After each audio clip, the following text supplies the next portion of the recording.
তাহলে ফ্যারাডের সূত্রটা আজকে একটু দেখে নিই। ফ্যারাডের সূত্র আমরা আগের দিন অনেকটাই দেখেছিলাম যে দেখো যত বেশি পরিমাণ কারেন্ট আমরা পাঠাবো তত বেশি পরিমাণ কিন্তু তড়িৎ দ্বারে সঞ্চিত হবে ধাতুটা, তাই তো? একদিকে অ্যানোড যেরকম ক্ষয় হচ্ছিলো, ক্যাথোড ওইদিকে কিন্তু সঞ্চয় হচ্ছিলো।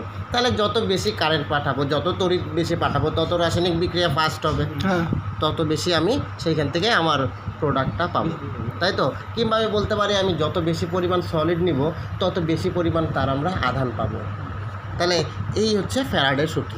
তাহলে এই যে এই তড়িৎদ্বারে যে পদার্থটা সঞ্চিত হবে সেটা ডাইরেক্টলি তাহলে রিলেটেড কার সাথে? কিউ এর সাথে। কিউ কোনটা? ডব্লু হচ্ছে কতটুকু সঞ্চিত হচ্ছে, ডব্লু হচ্ছে তড়িৎদ্বারে। একটু ফোকাস করে নাও, এটা সরায় দাও, তাহলে বইগুলো সরিয়ে দাও। আগের দিনে খাতাটা ভালো ছিল, হ্যাঁ আজকে একটু কোয়ালিটিও খারাপ। তাহলে তড়িৎদ্বারে সঞ্চিত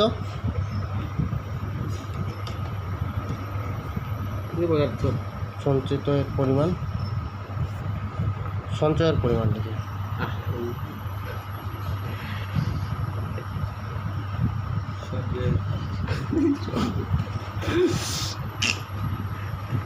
তাহলে সঞ্জয় কে ছিল? কে ছিল সঞ্জয়? কে? অরিজিনাল ছিল আর মনে নেই আমার। আমি আচ্ছা চান্স করে দিলে তাহলে ডব্লু প্রপোর্শনাল টু কিউ, মানে যত বেশি পরিমাণ আমি ইলেকট্রিসিটি পাঠাবো তত বেশি পরিমাণ, মানে ঘোরার তোমাদের যদি যত বেশি পিটাবো তত বেশি পড়াশোনা হবে, এটা হচ্ছে তাই, ঠিক আছে? তাহলে এইখানে আমরা একটা ধ্রুবক নিয়ে নিতে পারি, জেড ইন্টু কিউ, ঠিক আছে? এটাকে বলি আমরা, জেডটা হচ্ছে রাসায়নিক তুল্যাঙ্ক, রাসায়নিক তুল্যাঙ্ক ধ্রুবকটা মনে থাকবে, বা তড়িৎ রাসায়নিক তুল্যাঙ্ক বলা। তাহলে তড়িৎ রাসায়নিক, যেহেতু তড়িৎ দিচ্ছি এটা তো তড়িৎ রাসায়নিক তুল্যাঙ্ক। তাহলে এই একটা সম্পর্ক আমরা ফ্যারাডে থেকে পেলাম, মানে যত, ঠিক আছে? এবার আমরা এটা হচ্ছে কিউ কি অ্যাম্পিয়ার, কত অ্যাম্পিয়ার কতক্ষণ সময় দিয়ে পাঠাচ্ছি। তাহলে আমরা জানি যে কিউ সমান সমান আই ইন্টু টি, তাই তো? কিউ তড়িতের পরিমাণটা আমরা কি দিয়ে প্রকাশ করছিলাম? কুলম দিয়ে। কত কুলম পাঠাচ্ছি, তাই তো? যত কুলম পাঠাবো সেটা কি কত অ্যাম্পিয়ার কত সেকেন্ড ধরে পাঠাচ্ছি, তাই তো? তাহলে 1 কুলম সমান সমান কত অ্যাম্পিয়ার ছিল জানো? এই তোমার 1 অ্যাম্পিয়ার 3600 সেকেন্ড, 1 ঘন্টার চললে যেটাই তো হবে, তাই তো? 3600। তাহলে কিউ সমান সমান আইটি, এটা আমাদের ছোটোবেলার ফর্মুলা।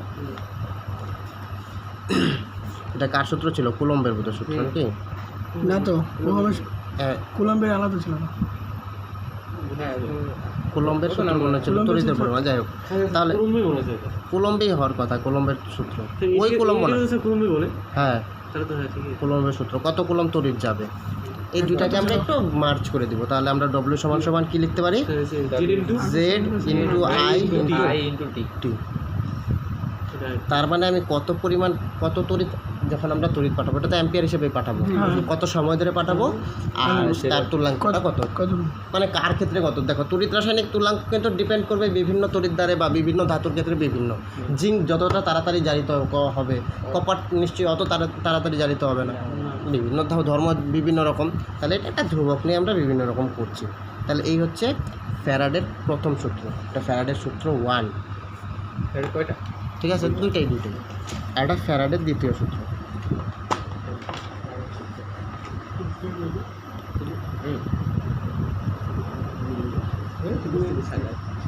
ফ্যারাডের দ্বিতীয় সূত্র কি বলছে? যার যত তুল্যাঙ্ক সে তত বেশি পরিমাণে উৎপন্ন হবে। এবার তুল্যাঙ্কটা যদি আমি বলি, যার যত বেশি ইচ্ছা সে তত বেশি জানবে, যার কম ইচ্ছা ওকে তুমি তো পিটায়ও জানাইতে পারবে না। তাহলে কিছু কিছু মৌল আছে যারা খুব সহজেই আয়নে পরিণত হইতে চায়, তাহলে তারা বেশি পরিমাণে আয়নিত হবে। বা কিছু কিছু আছে যারা খুব তাড়াতাড়ি বিজারিত হইতে চায়, তাহলে তাড়াতাড়ি গিয়ে ওরা সঞ্চিত হইতে পারবে ক্যাথোডে গিয়ে, তাই তো? মানে যার যেরকম ইচ্ছা সে সেই রকম। তাহলে এই বলছে দ্বিতীয় সূত্র, এই ডব্লু প্রপোর্শনাল টু হচ্ছে ই হচ্ছে তুল্যাঙ্ক, শুধু তুলাঙ্ক শুধু তুলাঙ্ক বা তুলাঙ্ক ভার, যত তুলাঙ্ক ভার যত বেশি সে তত বেশি তাড়াতাড়ি গিয়ে সঞ্চিত হতে পারে। ঠিক আছে, এবার তাহলে দুইটাকে আমি একসাথে কম্বাইন্ডও করে দিতে পারি। হ্যাঁ ডব্লিউ ওই ডব্লিউ আর ডব্লিউ একই বইটা দাও তো।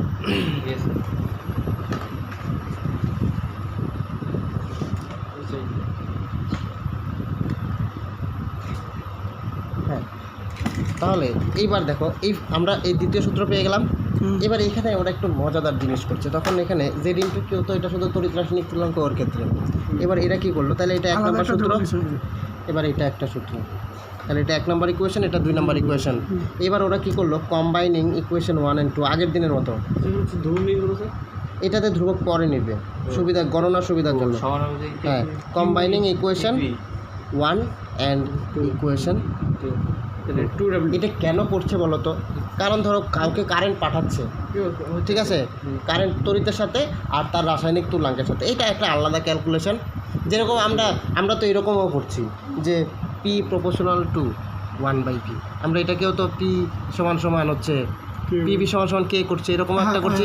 আবার আমরা এরকমও করছি যে পি প্রপোর্শনাল টু টি, তাই তো, এটা করে আবার আমরা দুইটাকে কম্বাইন করে পি প্রপোর্শনাল টু টি/ভিও করতাম। তো পিবি সমান সমান আমরা কেটি বা আরটি করছি। তো এখানে আমি একটা আলাদা ধ্রুবক নিয়ে এটাকে এটার সাথে একটা রিলেশন করে দিলাম। আবার আমি তো এই দুইটাকে কম্বাইন্ডও করতে পারি, বোঝা যাচ্ছে কেন কম্বাইনটা করলাম। এবার এটাকে যদি আমি ধরি, এখানে আমি আরেকটা ধ্রুবক নিয়েও আমি করতে পারবো, কোনো অসুবিধা নেই। আমি এখানেও একটা ধরো আমি একটা ধ্রুবক নিয়ে আমি এটার একটা রিলেশন করতে পারবো, কিন্তু এটা দিয়ে আমার খুব বেশি কাজে লাগবে না। দুইটার ক্ষেত্রে দুইটা ধ্রুবক হয়ে যাবে। এখানে তো আর জেড আমি ইউজ করতে পারবো না, এই তড়িৎ রাশির সব ধ্রুবক তো এক জায়গায় ইউজ করতে পারবো না। সার্বজনীন গ্যাস ধ্রুবকের ক্ষেত্রে একরকম ধ্রুবক, আবার আমরা হেনরিতে গিয়ে আরেক রকম ধ্রুবক পাবো। তাহলে কম্বাইনিং ইকুয়েশন 1 and 2, তাহলে আমি ডব্লিউ প্রপোর্শনালটা আমি পাচ্ছি কি কিউ ইন্টু। এখন একটা ধ্রুবক বসে। এইবার ফ্যারাডে কী করলো, নিজেই ধ্রুবক হয়ে গেল। ফ্যারাডে নিজেই ধ্রুবক হয়ে গেল কীরকম, তাহলে ফ্যারাডে বললো কি, তাহলে ডব্লিউ সমান এফ, না ও আবার কি বললো, না আমি নিচে চলে যাই, আমি আর উপরে থাকবো না। হ্যাঁ, ফ্যারাডের ধ্রুবক।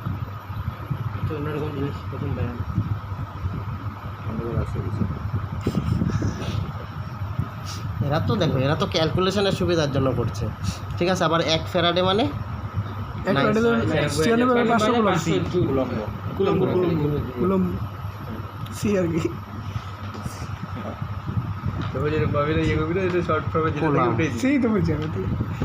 স্পেলিংটা CUO, এত কুলম্ব, ঠিক আছে। তাহলে বোঝাই যাচ্ছে যে তড়িৎদ্বারে কতটুকু পরিমাণ সঞ্চিত হবে, সেটা হচ্ছে কতটুকু তড়িৎ পাঠাচ্ছি আর হচ্ছে তার তুলাঙ্ক কত, ঠিক আছে। এইগুলি গেলে হচ্ছে থিওরিটিক্যাল। এবার কি পরীক্ষায় লাগবে সেটাতে এবার আসে। তাহলে এটা তো বোঝা গেল। তাহলে 1 ফ্যারাডে মানে 96500 কুলম্ব, খুব ভালো করে এটা 500 কুলম্ব। এবার যেটা পরীক্ষায় আসবে একদম শর্টকাট বলে দিচ্ছি, শর্টকাটে মনে রাখবা 1 মোল ইলেকট্রন এর আধান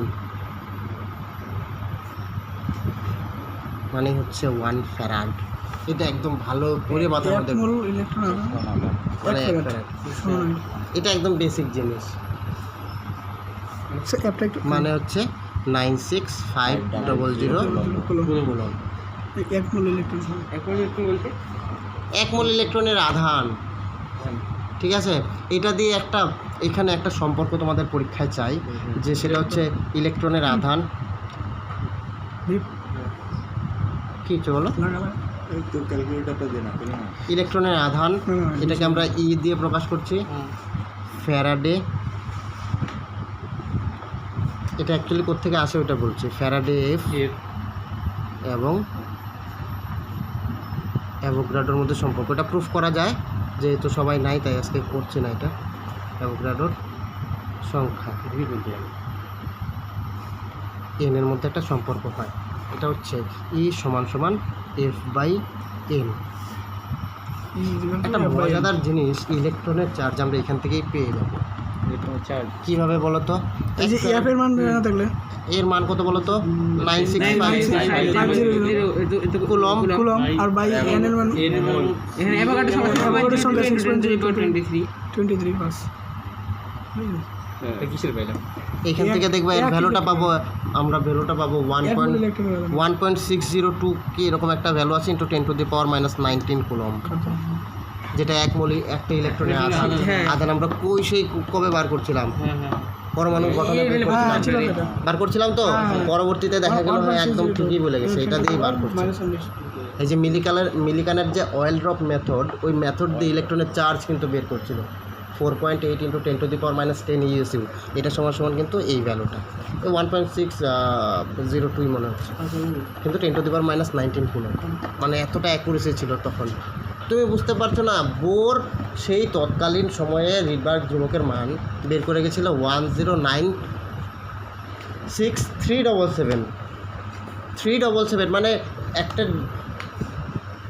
মানে ডিজিটের মানে লাস্টের 4টা সংখ্যা শুধু, মানে লাস্টের 2টা সংখ্যা মানে 109637 বার করছিল, পরবর্তীতে দেখা গেল বের হয়েছে 109677, মানে 40-এর একটা ডিফারেন্স বেরোচ্ছিল। মানে সেই সময়ের মানে কতটা ডিফারেন্সটা কম ছিল, মানে কতটা নিখুঁত ছিল। মানে তখন কিন্তু আমাদের কাছে ক্যামেরা ছিল ওই নোকিয়া 3100 ক্যামেরার মতো। নোকিয়ার 3100 ক্যামেরাটা মনে আছে তো? হ্যাঁ। আর এখনের ক্যামেরাগুলো মনে আছে তো? হ্যাঁ, ঠিক আছে। তাহলে এখন একদম কারো ফেসের ফটো তুললা পরে একটা যদি ছোট তিলও থাকে, এটা এত বড় হয়ে যাবে যদি জুম করো, বোঝা যাচ্ছে? তাহলে এখনকার টেকনোলজি কতটা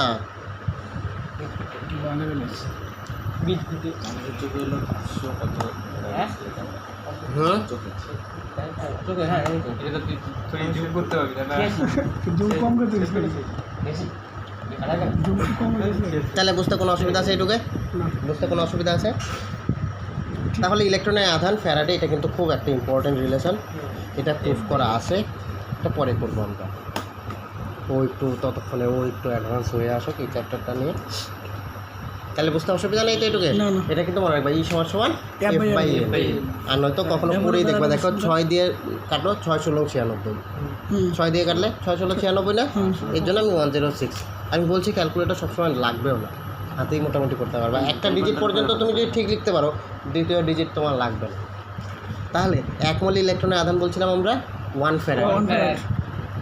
আচ্ছা, তাহলে বলো তো 14 গ্রাম নাইট্রোজেন 3- এর আধানের পরিমাণ কত?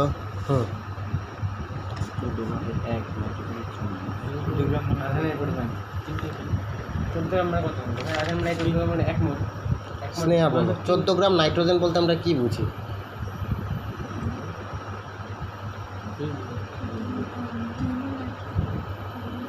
তাহলে আমাকে দেখতে হবে নাইট্রোজেনের হচ্ছে মোলার ভর কত, তাই তো? তাহলে নাইট্রোজেনের মোলার ভর কত? 14। কেন 2 গুণ করি কেন? আণবিকের ক্ষেত্রে যখন N2 হিসাবে থাকে, 2 গুণ কেন করলাম? নাইট্রোজেন থেকে 7 কেন জানবা না? নাইট্রোজেন তুমি 7টা কি হিসেবে ধরছো? 7 কি পারমাণবিক নাম্বার, পারমাণবিক ক্রমাঙ্ক মানে কি? পারমাণবিক ক্রমাঙ্ক মানে কি? পর্যায় সারণীতে কত নম্বরে স্থান করছে। পরমাণু ক্রমাঙ্ক মানে কি? ইসের সংখ্যা, প্রোটনের সংখ্যা। প্রোটনের সংখ্যা। তাহলে কি প্রোটন কি ও একাই আছে এখানে? আর কি আছে? ইলেকট্রন আছে। ইলেকট্রনের ভর ধরি আমরা। যদি তুমি ইলেকট্রন হইতে চাও তাহলে কিন্তু নগণ্য হয়ে যাবে ভরের দিকে। তাহলে ওইখানে 7টা নিউট্রন থাকে, এর জন্য মোলার ভর 1 মোল মানে একটাই নাইট্রোজেন। ধরো আমি একটা নাইট্রোজেন পরমাণুর বলছি, 1 মোল হলো, তাহলে পারমাণবিক ভর কত? পারমাণবিক ভর আমি বলতে চাচ্ছি পারমাণবিক ভর মানে 7টা প্রোটন 7টা নিউট্রনের জন্য 7 × 14। কিন্তু সোডিয়ামে তাই করি? সোডিয়ামে কত? 23 হয়ে যায়। কেন? সোডিয়ামে 11টা প্রোটন আর 12টা নিউট্রন। তাহলে আমরা বলতে পারি একটা নাইট্রোজেন পরমাণুর ভর কত? 14 গ্রাম। তার মানে 1 মোল নাইট্রোজেন এর তড়িতের পরিমাণ কত? তড়িতের পরিমাণ যেহেতু আধান লাগবে N- এর পরিমাণ কত হবে? তাহলে 1 ফ্যারাড ওয়ান ফ্যারাড আর ওয়ান ফ্যারাড 1 ফ্যারাডই তো নাকি? তুমি ভাবো না, এটা মানে কি, এন মানে কি, মোল তো। এতগুলা সংখ্যা যেখানে থাকবে সেটাকে তো আমরা 1 মোল বলবো। এভোগাড্রো নাম্বার ফ্যারাডে পার মোল, কথাটা বুঝবা। যদি আমি এনটাকে 1 করে দিই, তার মানে কি 1 মোল করে দিলাম, হ্যাঁ 1 মোল করে দিলাম, তাহলে 1 মোলের ইলেকট্রনের আধানেই তো এটা। তাহলে এটাই আমি বোঝানোর জন্য এটা বোঝাচ্ছি, বা এত কিছু আমার মনে রাখার দরকার নাই। আমি জানি এদের মোলার ভর কত। 3 নাইট্রোজেন বলছে এন, তাহলে এর কত? 14, 7টা প্রোটন 7টা নিউট্রন। তাহলে একটা নাইট্রোজেন পরমাণু ভর হচ্ছে 14 গ্রাম। তার মানে আমি বলতে পারি এটা 1 মোল। হ্যাঁ 1 মোল নাইট্রোজেন পরমাণু বলবো, অণু বলবো না কিন্তু, না কারণ N2 বলি নাই। না এন2 বলে N2 যখন হবে তখনই আণবিক আণবিক ভর। আচ্ছা বলো তো, N2টা মৌলিক পদার্থ না যৌগিক পদার্থ? জৈবিক পদার্থ। কেন যৌগিক পদার্থ? দুইটা মূল। এন কি দুইটা আলাদা? না না আলাদা না, এন তো কি, এন দুইটা কি? দুইটা এনই তো একই তো। একই তো মৌলিক পদার্থ। কিন্তু আরে যদি এন জল তো- বলি, কি জল জল আলাদা আলাদা। তাহলে যৌগিক পদার্থ। আমি এন2 তাহলে 1 মোল নাইট্রোজেনের পরিমাণ মানে কিন্তু 1 ফ্যারাড। তাহলে আমি বলতে পারি 14 গ্রাম এন মাইনাস এর তড়িতের পরিমাণ কত হচ্ছে তাহলে? তাহলে 14 গ্রাম N3 মাইনাস,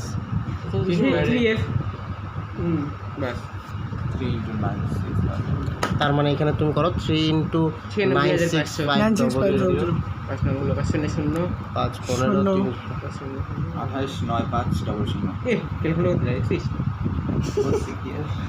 ঠিক আছে, কোনো বুঝতে অসুবিধা আছে? আমি যদি এখন বলি 1.4 গ্রাম N3 মাইনাস এর আধানের পরিমাণ, 3 মিনিট শূন্য কেটে যাবে। হ্যাঁ পরে এখানে যে করবো, পরে এখানে 1.4 দিয়ে করবো। 1.4 কে আমরা 14/10 লিখতে পারি। তাহলে এটা মানে কত মোল? 0.2 আচ্ছা আমরা এই ফর্মুলা দিয়ে বলি, তাহলে 14 গ্রাম N3 মাইনাস এর আধানের পরিমাণ হচ্ছে 3 ফ্যারাড। 3 ফ্যারাড 14 গ্রামে, তাহলে 1.4 গ্রামে কত? 3/10 সরি 1.4 বাই 14 10, তার মানে কত? 0.3 ফ্যারাড। তা আমি এরকমও তো করতে পারি, তা এই 1.4 গ্রাম মানে কত মোল? 1.4 গ্রাম মানে 1.4 মানে যদি 14 গ্রামে 2 মোল, তাহলে খালি 7 গ্রাম, 10 ভাগ 0.1 মোল। 14, হ্যাঁ তাই তো? 14 গ্রাম। তাইলে আমি এরকম করতে পারি না যে ফ্যারাডে ইন্টু মোল করে দিতে পারি না, ফ্যারাড ইনটু মোল করলে স্যার ইন্টু আধান আধান হবে, তাহলে এন এর মান মানে চার্জ বলে দিই, charge charge 1 minus 2 minus 3 minus আধানের পরিমাণ।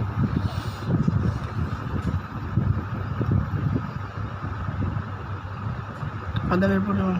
চার্জ মানেও তো আধান, চার্জ বলছি না, এটা বলি যোজ্যতা, 3 তাই না? এখানে 3 হবে। কত যোজ্যতা আছে? 3 যোজি না 1 যোজি না 2 যোজি? তাহলে আধানের পরিমাণ যদি বলি তাহলে ফ্যারাড ফ্যারাড ইনটু মোল ইন্টু মোল ইনটু যোজ্যতা। দেখবা এটা দিয়ে একদম সব অঙ্ক হয়ে যাবে। তো এখানে তো স্যার ফ্যাটকে 0.3। হ্যাঁ আরে কাটো 10, আরে কিন্তু মোল আমরা জানি এখানে কত মোল আছে, 0.1 মোল। তাহলে একটা শূন্য চলে গেল, 3 দিয়ে কাটে দাও, 2 8 9 5 0 কোনো একদম সহজ ক্যালকুলেশন, সহজ। একটু ফোকাস করো জিনিসটা, কি বলতে চাচ্ছি আমি, এই যে এই জিনিসটা 318 19 কেন আমি এটা 3 করতে 27 পারবো না? 28 ঠিক আছে, এখন তোমাকে বললো 36 গ্রাম অ্যালুমিনিয়াম 3+ এর আধানের পরিমাণ কত?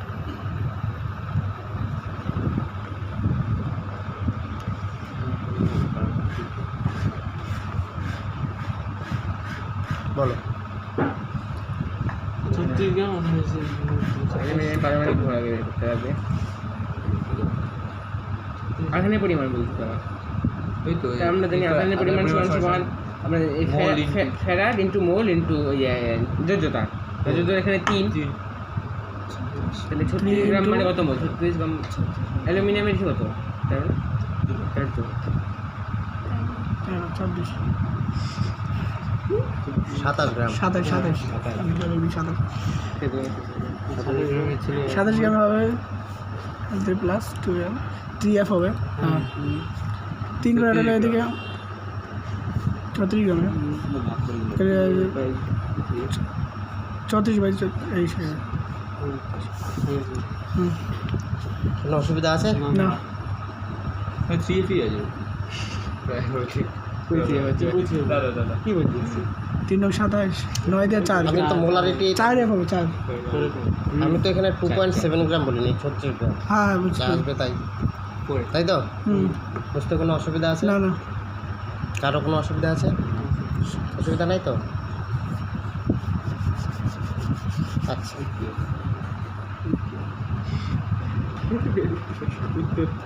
তাহলে এইটুকুই কিন্তু আমাদের। এবার বাড়িতে দেখবে আরও কিছু কিছু আছে, যেরকম বলবে যে 1 মোল PO4 3- এর আধান কত? এটা যৌগিক পদার্থ।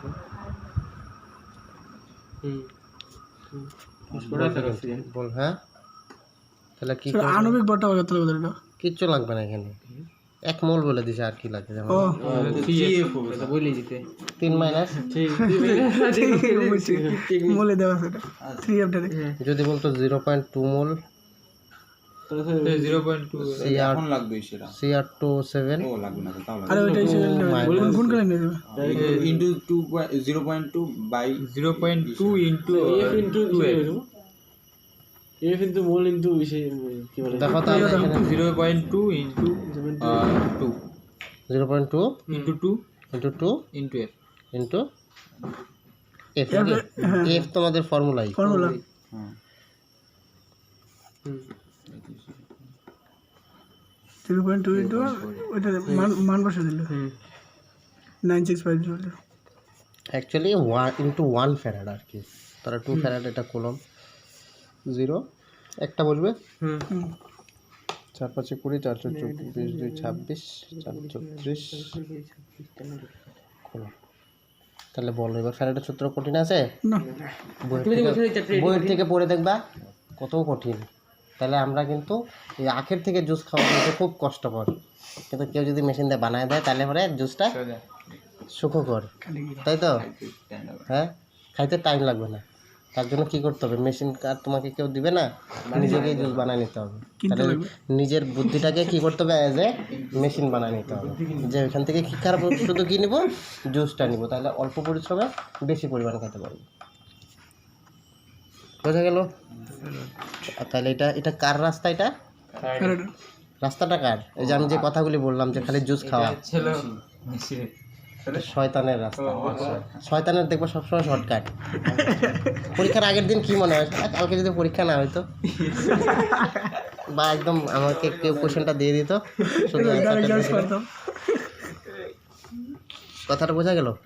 এইটুকের মধ্যে কিন্তু আমাদের তড়িৎ রসায়নে দি এন্ড। ঠিক আছে, তাহলে আমরা তড়িৎ রসায়নে কী কী স্পেসিফিক জিনিস বললাম যদি একবার শুরু থেকে বলি। আমরা প্রথমে হচ্ছে কোষটা জানলাম। এবার আমরা দুই ধরনের আমরা দুই ধরনের কোষ পড়লাম, একটা হচ্ছে তড়িৎ রাসায়নিক কোষ, একটা রাসায়নিক, মানে তড়িৎ রাসায়নিক কোষ যেখানে প্রথমে দেখলাম তড়িৎ পাঠিয়ে রাসায়নিক বিক্রিয়া করছি, যেরকম আমার, হ্যাঁ, আরেকবার হচ্ছে রাসায়নিক বিক্রিয়া করে তড়িৎ, যেটার হচ্ছে দুইটার কম্বিনেশন, যেটা আমরা মোবাইলে পাই বা আগের দিনে পুরানো দিনের ব্যাটারি দিয়ে টিভি দেখার মতো। ঠিক আছে, দেখো আমরা ইলেকট্রিসিটি পাঠাচ্ছি, এখানে একটা রাসায়নিক বিক্রিয়া করছে, বা এখানে কিছু শক্তি সঞ্চয় করছি, এই শক্তিটা কি করছে, রাসায়নিক বিক্রিয়া করছে, সেখান থেকে আমরা শক্তি পাচ্ছি। পরাবর্ত অপরাবর্ত, যদি ঘড়ির ব্যাটারি বলি একবারই, তারপরে এখানে প্রাইমারি ব্যাটারি রাসায়নিক বিক্রিয়া করলো, শক্তি দিল,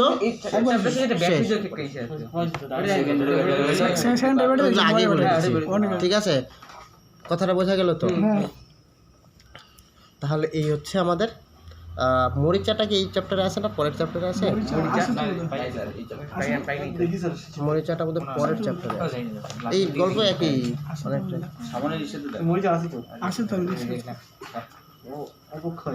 হ্যাঁ, মরিচাটা এখানে আছে। মরিচাটার জন্য একটা ইম্পর্টেন্ট কথা হচ্ছে ওই যে ঘাড়ে বন্দুক রাখার গল্প বলছিলাম, স্যাক্রিফাইস অ্যানোড বলছিলাম, মানে যেটা বেশি তাড়াতাড়ি হয় তার উপরে হ্যাঁ তাহলে এবার একটু স্যাক্রিফাইসাল অ্যানোড নিয়ে বলি, তাহলে আমরা মরিচাটা একটু নিয়ে বলছি আর কি। এবার দেখো যখনই লোহাটা বায়ুতে থাকে ওপরে মরিচা পড়ে ওর উপরে অক্সিজেনের জন্য জল আছে, হুম। তাই তো এখান থেকে একটা যৌগ তৈরি হয় Fe2O3 Fe2O3 আর হচ্ছে আরও যৌগ তৈরি হয় X এর সাথে রিয়াকশনটা বলো তো, ভুলে যাচ্ছি। জলের মরিচাটা বলি, এখানে অ্যানোড বিক্রিয়া ক্যাথোড বিক্রিয়াটা লাগবে মরিচা। দেখো একটা সামগ্রিক বিক্রিয়া আছে, দেখো half O2 plus 2 plus and H2O এটা কি হবে মরিচার সঙ্গে Fe2O3 into NH2 প্লাস আবার Fe2 আচ্ছা বুঝতে পেরেছি। তাহলে Fe2 প্লাস প্রথমে স্যার অক্সিজেন যুক্ত হয় half O2 plus 2 plus NH2O, এখান থেকে Fe2O3 আর N2 ডট NH2 যেটা লাগে এখান থেকে দেখো দুইটা বিক্রিয়া আছে Fe2O3, তার মানে এখানে জারণ বিক্রিয়া ঘটছে। এখানে Fe2 প্লাস নিচ্ছিলাম, এখানে তৈরি হচ্ছে Fe3 প্লাস। কেন 3 প্লাস হলো, এটা জারণ সংখ্যাটা আমরা বের করে জানি। তো আরেকটু দেখে নিই, সবসময় কয়েকটা প্যারামিটারকে ফিক্স রাখতে হবে।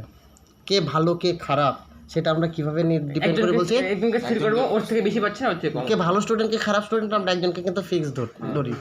বিদ্যাসাগর 18 ঘন্টা পড়তো, এখন তুমি যদি 9 ঘন্টা পড়ো তাহলে তুমি খারাপ স্টুডেন্ট, তুমি যদি 19 ঘন্টা পড়ো তাহলে তুমি ভালো স্টুডেন্ট, তাই তো? তাহলে এখানে আমরা একটা সাপেক্ষে আমরা ধরে নিয়েছি যে এখানে দেখলাম যে Fe2 প্লাস আছে, এখানে দেখি কি আছে। তাহলে এখানে একটা প্যারামিটার অক্সিজেন, এই অক্সিজেন কিন্তু অলওয়েজ -2। স্পেসিফিক কয়েকটা কন্ডিশন বাদ দিলে, সুপার অক্সাইড, সাব অক্সাইড, পার অক্সাইড এগুলো বাদ দিলে পরে, ঠিক আছে? তাহলে Fe হচ্ছে -2, তাহলে তিনটাই কত করবে -6, আর এই নিউট্রালাইজ করবে দুইটা Fe, তাহলে +3 লাগবে। তাহলে এখান থেকে 2 প্লাস থেকে কিন্তু Fe3 প্লাস হলো, জারণ হয়েছে। ঠিক আছে? আট থেকেই আর এখানে একটা দেখো অক্সিজেনের একটা, তাহলে এটা হচ্ছে অ্যানোড বিক্রিয়া, এটা ক্যাথোড বিক্রিয়া। দেখো ক্যাথোড বিক্রিয়াটা বলো তো, জলের সঙ্গে হাইড্রোজেন যোগ হচ্ছে নাকি না? O2 থেকে ওর সাথে হাইড্রোজেন যোগ হবে, তাহলে H2, 2:2 কারণ O2 তে 0 অক্সিজেন, তাই তো? আমি যদি জারণ বিজারণ আমার এইটুকু লাগবে, তাহলে এটা হচ্ছে জারণ অর্ধ বিক্রিয়া, এটা বিজারণ অর্ধ বিক্রিয়া। ও 0 থেকে -2, আমরা জানি জারণ সংখ্যা যদি কমে তাহলে হচ্ছে কি হবে, বিজারণ, আর জারণ সংখ্যা বাড়লে জারণ। ঠিক আছে? তাহলে এটা হচ্ছে মরিচা। এবার মরিচার গল্পটা কীরকম, যে লোহাটাকে রাখলাম, যেটা আমরা জানি এই মরিচার সংকেত। এই বিক্রিয়াটা একটু তোমাদের জানতে হবে, এটা হচ্ছে সংকেতটা মরিচার, মানে উপরে যেটা চলটা উঠে আসে, চামড়াটা যেটা উঠে আসে সাপের চলনের মতো, আমরা সবাই তো জানি মরিচা পড়া। এইবার দেখো লোহা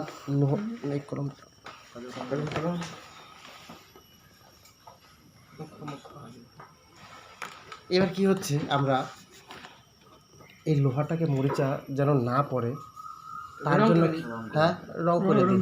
কি দিয়ে রং করি? যেমন একটা লাল কি রং করে এটাকে জানি ঠিক এশিয়ান দেওয়ালে যায়। তাহলে এশিয়ান পেইন্ট দিয়ে করি আমরা, ওই রঙগুলোও পরবো, রঙগুলা কি ওইগুলো আমরা পরবো, ঠিক আছে? এবার মাটির নিচ দিয়ে তুমি যদি নাও, রং থাকবে কি হবে, রঙগুলা কি হবে?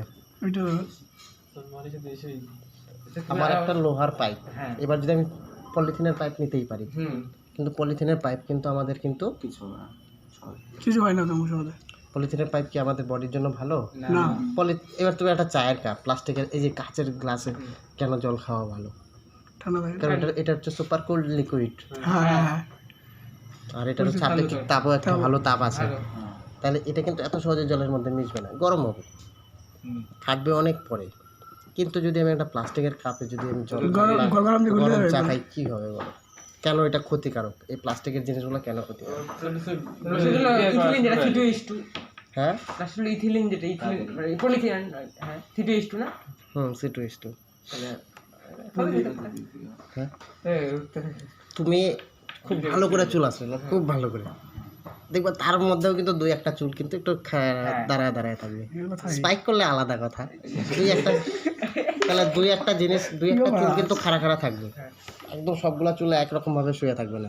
আমার চুল কম জন্য আমি স্পাইক করে রাখছি, ঠিক আছে। তো হ্যাঁ, তো এইবার কেসটা হচ্ছে যে যখন আমি একদম, তার মানে কি আমি একদম আঁচড় করছি, মানে একদম পুরো প্লেন করছি, তার মানে কোনো রকম থ্রেড নাই আমার ইসের মধ্যে, কিন্তু পলিথিনগুলো তো এরকম একদম ফাইনলি পলিশ করা থাকে। পলিশ করা থাকলেও কিন্তু কিছু কিছু পলিথিনের থ্রেডগুলি তোমার হচ্ছে সিঙ্গেল অবস্থায় থাকে।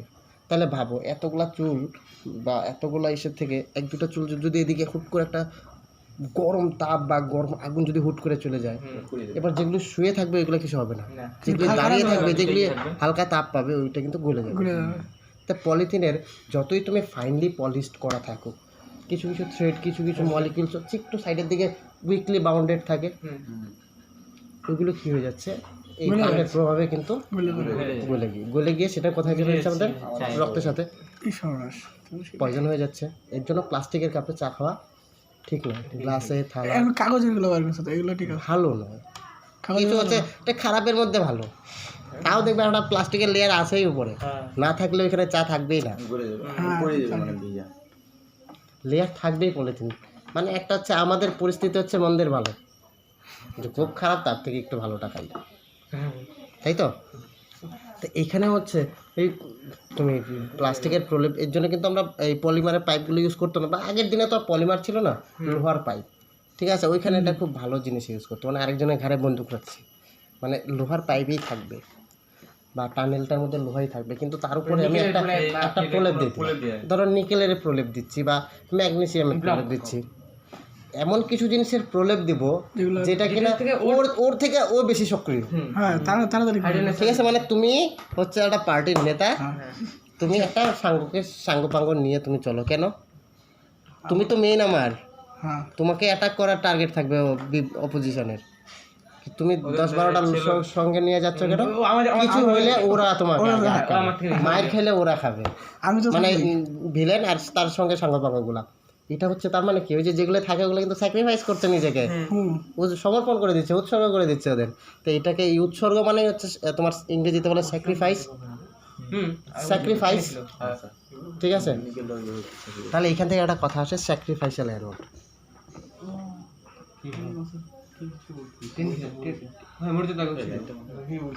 স্যাক্রিফাইসাল অ্যানোড, তাহলে অ্যানোডগুলা কি হচ্ছে? অ্যানোডগুলা সবসময় ক্ষয় হচ্ছে। এবার স্যাক্রিফাইসাল অ্যানোড কেন বলছে? কারণ এই লোহা বা যেগুলি তাড়াতাড়ি হচ্ছে এই মরিচা পড়ছে, মানে কি হচ্ছে এটা? হয় না, আরে সঞ্চয় হচ্ছে,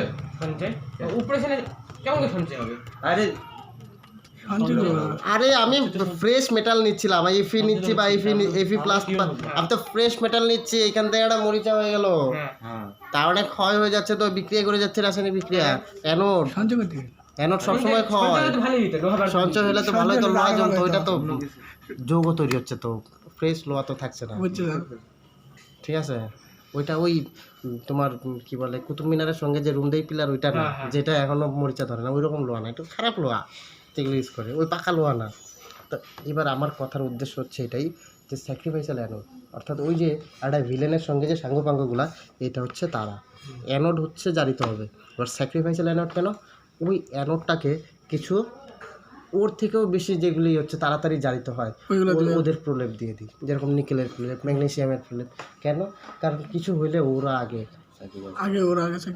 হবে। তাহলে এবার ভাবো একটা 5 সেন্টিমিটার পুরো একটা লোহার পাইপ, তার উপরে আমি 2 সেন্টিমিটার পুরো একটা ম্যাগনেসিয়ামের পাইপ হচ্ছে, ম্যাগনেসিয়াম দিয়ে 2 সেন্টিমিটার প্রলেপ দিয়ে দিলাম, দিয়ে দিলাম, তাহলে লোহার আগে কে ক্ষয় হবে? আগে ম্যাগনেসিয়াম ক্ষয় হতে থাকে। ওই 2 সেন্টিমিটার ম্যাগনেসিয়াম ক্ষয় হইতে 200 বছর চলে গেল।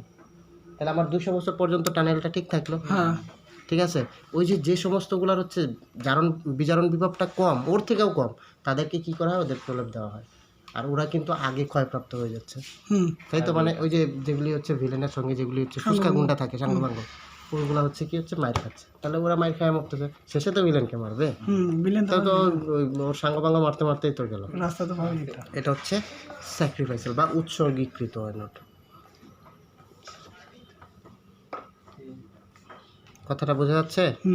তাহলে এটার মধ্যে দেখবা যে ম্যাগনেসিয়াম, তারপরে নিকেল নাই, ম্যাগনেসিয়ামই মেইনলি ম্যাগনেসিয়াম ধাতু ইউজ করা হয়, এই ধাতুটাই বেশি ইউজ করা হয় কারণ ম্যাগনেসিয়াম বেশি সক্রিয় লোহার থেকে।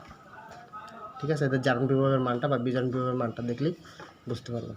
তাহলে এই গেল মোটামুটিভাবে তড়িৎ রাসায়নিক প্রক্রিয়া। তাহলে মরিচা যে পড়ছে এটাও একটা তড়িৎ রাসায়নিক প্রক্রিয়া। এখানেও কিন্তু একটা অ্যানোড বিক্রিয়া দেখবো, আমরা একটা ক্যাথোড বিক্রিয়া দেখবো, একদম দেখবই। তাহলে বোঝা গেল, এটুকু কোনো অসুবিধা নাই। এই হচ্ছে আমাদের তড়িৎ রাসায়নিক কোষ, বোঝা গেল। তাহলে কারো কোনো অসুবিধা রইল এই চ্যাপ্টারের মধ্যে? নাই তো? শেষ ক্লাস ভিডিও প্রতাপ ভিডিও শেষ।